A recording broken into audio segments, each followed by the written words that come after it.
बाप बेटे की रुलाने वाली कहानी।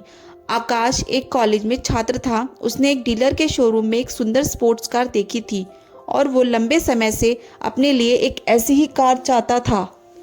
आकाश जानता था कि उसके माता पिता उसे खरीदने के लिए सक्षम हैं, इसलिए उसने उन्हें बताया कि उसे ये कार अपने ग्रेजुएशन कंप्लीट होने पर गिफ्ट के रूप में दे।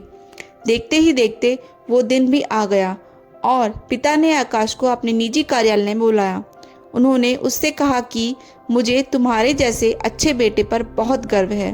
उन्होंने उसे बताया कि वह उससे कितना प्यार करता है और उसे एक प्यारा रैपर से लिपटा हुआ उपहार दिया। आकाश उस छोटे से गिफ्ट के डिब्बे को देख निराशा महसूस करने लगा, लेकिन वह जानने के लिए उत्सुक था कि ऐसा क्या था उस बॉक्स में। इसलिए उसने बॉक्स तुरंत खोला और उसमें एक लाल कपड़े से लिपटी भगवत गीता देखी।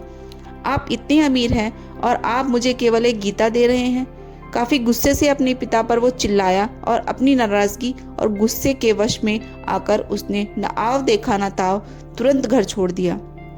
काफी साल बीत गए। आकाश अब एक सफल व्यवसायी बन गया था। वह अपने जीवन में खुश था। उसकी शादी हो चुकी थी और उसके 2 बच्चे थे। उनका परिवार एक सुंदर घर में रहता था, लेकिन उसके पिता के साथ टूटे रिश्ते के कारण उसकी आत्मा अभी भी आहत थी।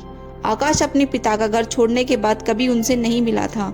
आकाश को उस दिन के बाद अपने पिता को ना मिलने का पछतावा हमेशा रहने वाला था, क्योंकि एक दिन उस एक पत्र मिला जिसमें उसके पिता के निधन की खबर थी और साथ ही ये बताया गया था कि उन्होंने अपने जीवन भर की पूंजी वसीयतनामा के अनुसार अब आकाश के नाम कर गए थे।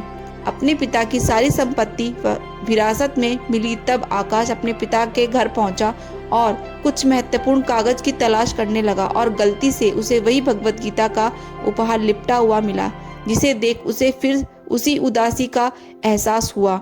उस गीता को उसने अच्छे से देखा तो उस पर अपने पिता की हैंडराइटिंग में कुछ लिखा पाया। उस पर लिखा था, मैं खुद को बेचकर भी हर सपना पूरा करूँगा तेरा, बस तू सपने जरा बड़े देखना। ये बोल रहा बाप नहीं, जिंदगी का सबसे पहला दोस्त तेरा। ये कविता पढ़ी ही थी कि अचानक उस किताब से एक चाबी गिरी, जिसके ऊपर लगे टैग पर उसके ग्रेजुएट होने की तारीख के साथ कॉन्ग्रेचुलेशन और आई लव यू लिखा हुआ था। आकाश के सर के ऊपर से उसके पिता का साया तो पहले ही उठ चुका था और आज उसकी जिंदगी की सबसे बड़ी गलती के बारे में जानकर उसके पैरों के नीचे से जमीन भी खिसक गई। उस दिन आकाश की आंखें और रूह दोनों पछतावे के आंसू रोई। Thanks for watching.